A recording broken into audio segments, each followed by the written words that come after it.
Hi, this is Shabelle TV. Welcome to the news in English.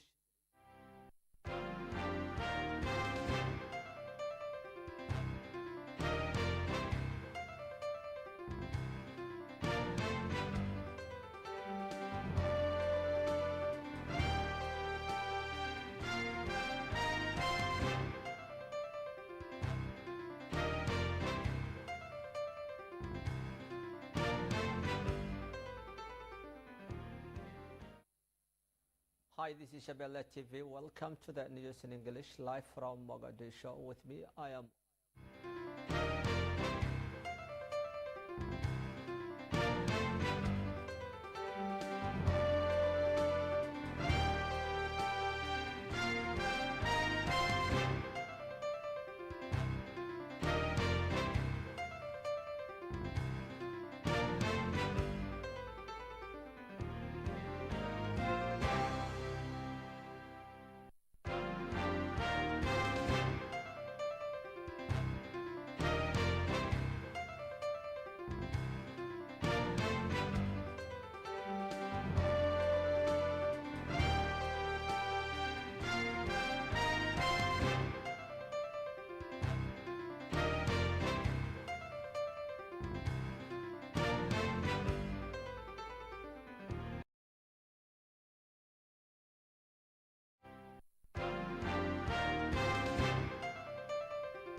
Hello and welcome to the news in English, live from Mogadishu. With me, I am Omar Nur. The top headlines include U.S. Congresswoman Ilhan Omar has been welcomed greatly in Mogadishu by the Prime Minister and the President of the country as she pays a private visit to the country.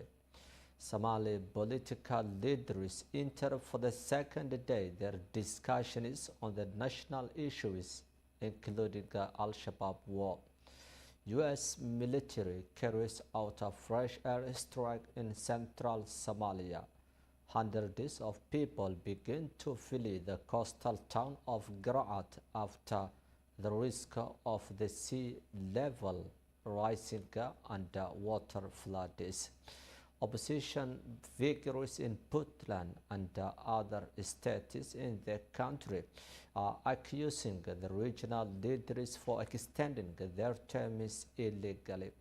Kenya has confirmed that Al-Shabaab has carried out a fresh air strike in Lamu County and killed at least 2 people near the Somali border.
Somali Prime Minister has held a welcoming event for the U.S. Congresswoman Ilhan Omar, who is visiting the Somali capital, Mogadishu, for the first time.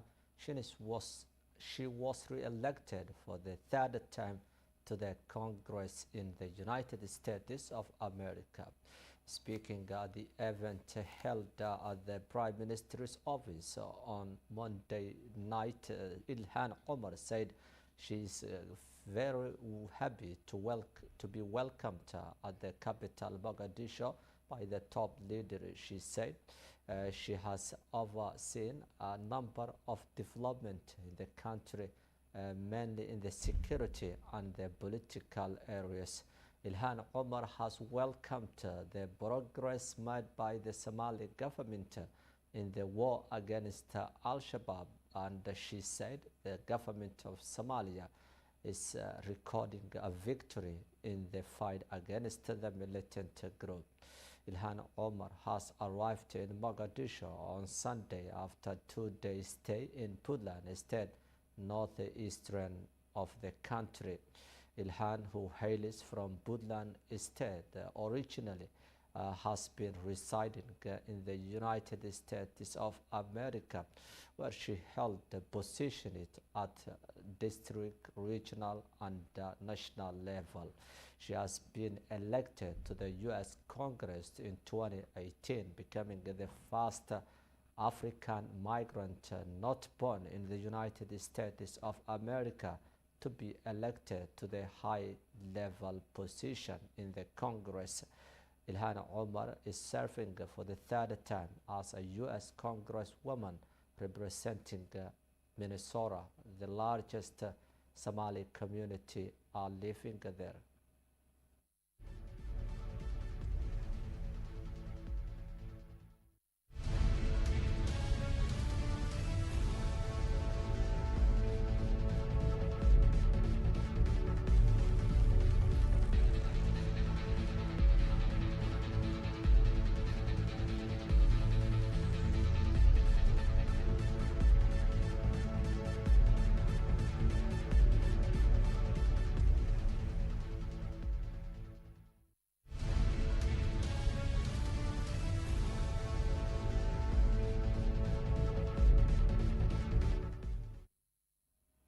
The National Consultative Forum began in Mogadishu on Monday, has entered for the second day on Tuesday.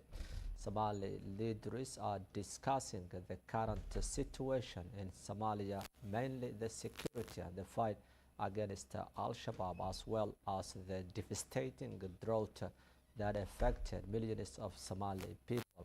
Somali President Hassan Sheikh Mohamud has opened the consultative forum at his office within the presidential palace on Monday. The conference brings together the leaders of the 5 federal member states, the mayor of Mogadishu, the prime minister of the country, and the deputy prime minister.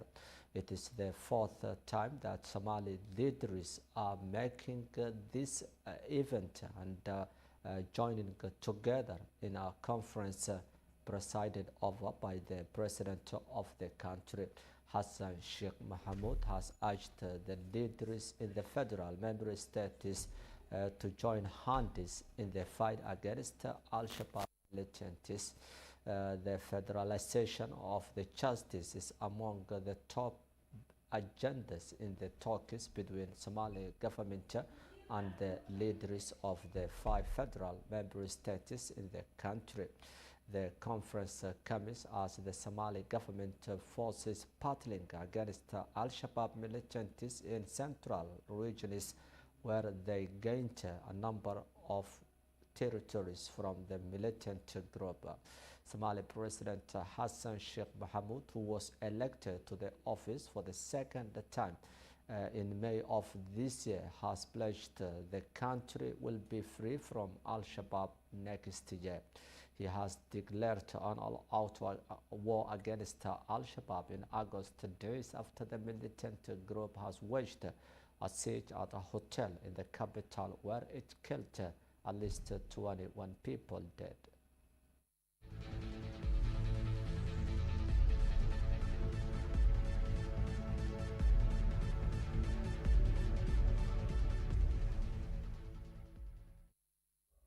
That's all for our today's English news live from Mogadishu. With me, I am Omar Noor, and the entire team of the program will leave you. Bye for now.